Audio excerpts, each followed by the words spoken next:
Alors voilà une meilleure position pour épiler son lapin. C'est vrai qu'il est un peu énorme. Chut, il a peur de tomber. Freine pas, chérie, ça va aller.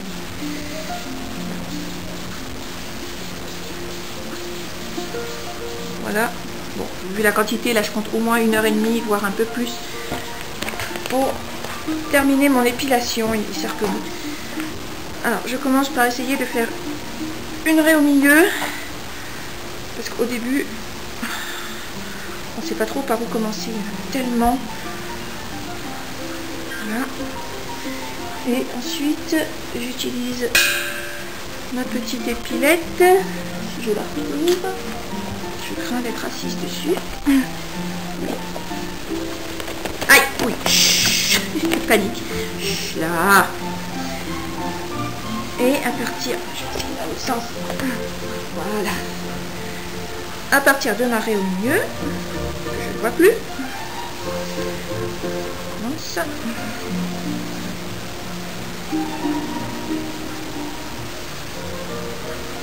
Là. Donc d'une main, je tiens la peau et de l'autre, je tire fermement par petites mèches.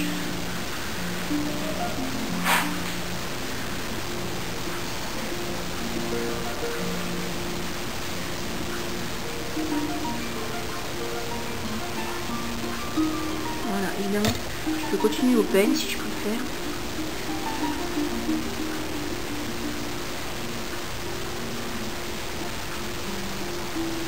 Mais bon, je préfère à l'épilette. Enfin, je suis fatiguée d'en utiliser un. Et pour le lapin aussi, je change d'instrument. Mais...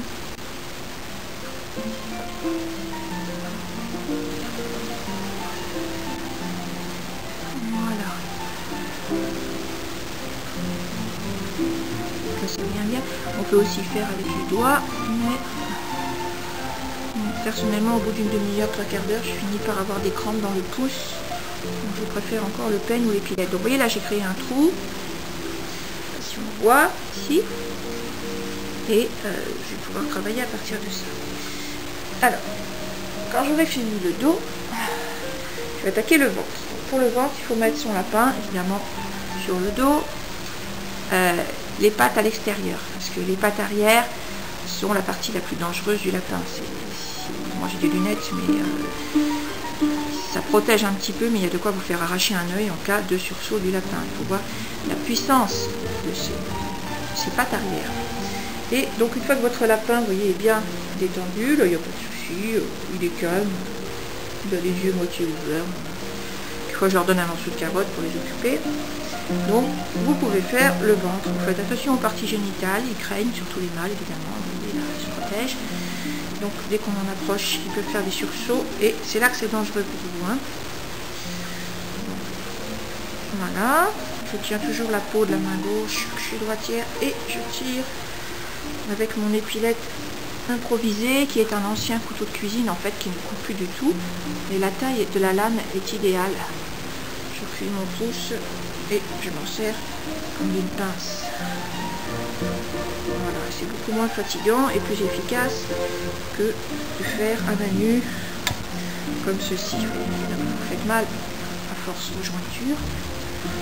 Alors qu'avec l'épilette, évidemment, il y a beaucoup moins de crispation musculaire.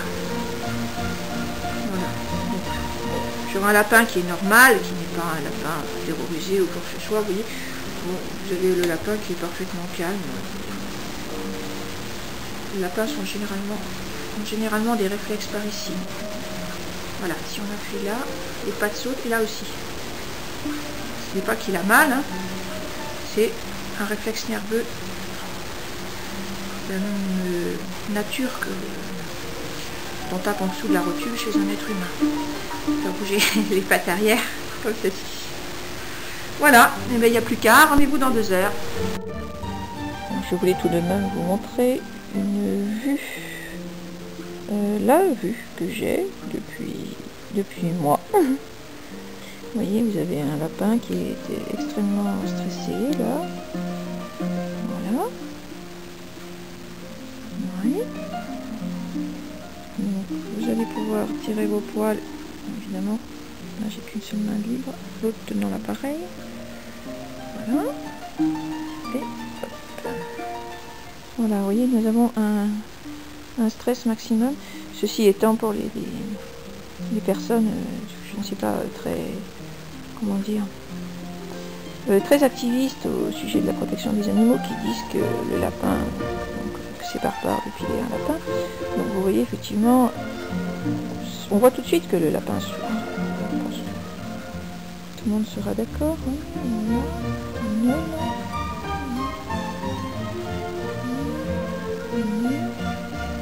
Nous avons les dents. Le lapin est vraiment dans un état de stress intense. Bon, il est vivant, vous voyez le ventre qui bouge là. Hein, non, ce n'est pas un lapin que j'ai tué, c'est toujours notre Stache qui est parfaitement détendu.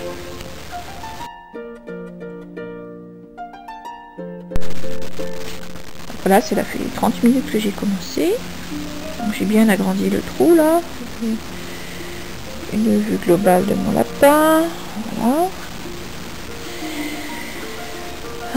Donc, vous voyez, il n'est pas tout nu. Il y a une partie de duvet ici qui est toujours là. Il y a des pellicules, comme on voit. Et là, il y a une partie de poil de repousse qui était sous le poil de récolte et qui, je ne l'ai pas tiré parce qu'il ne vient pas, il ne faut pas prélever ce poil là avant qu'il soit mûr. Donc ça c'est le futur poil dans 3 mois, parce que j'ai quelques jours de retard en fait, ça avait déjà repoussé en dessous. Et voilà. Et ici vous avez la partie délicate, il faut faire vraiment avec la plus grande précaution, c'est-à-dire petit bout par petit bout, vous voyez, hop. Bon, je tiens la peau avec la main gauche, évidemment, ça va aller plus vite. Et cette partie-là, qui constitue moi, ce que j'appelle en riant la toque, ça, qui est donc les flancs, je le fais par contre quand le lapin est sur le dos. Et voilà donc mon Eustache, qui est maintenant épilé, mais il n'est pas tout nu, comme vous pouvez voir. Je suis partie du dos, parce que il y avait beaucoup de poils de repousse. Et oui, j'étais en retard, et ce poil-là, il vient pas ou à peine. Donc, eh ben, on a laissé tomber. C'est du poil qui a déjà commencé à repousser. J'en ai profité pour couper les ongles, nettoyer la petite queue qui était pleine de nœuds. Et voilà, monsieur Eustache, il en a marre, je crois. Là, il est bon pour retourner au clapier. Et moi, j'ai récolté 150 grammes de poils absolument magnifiques. À bientôt!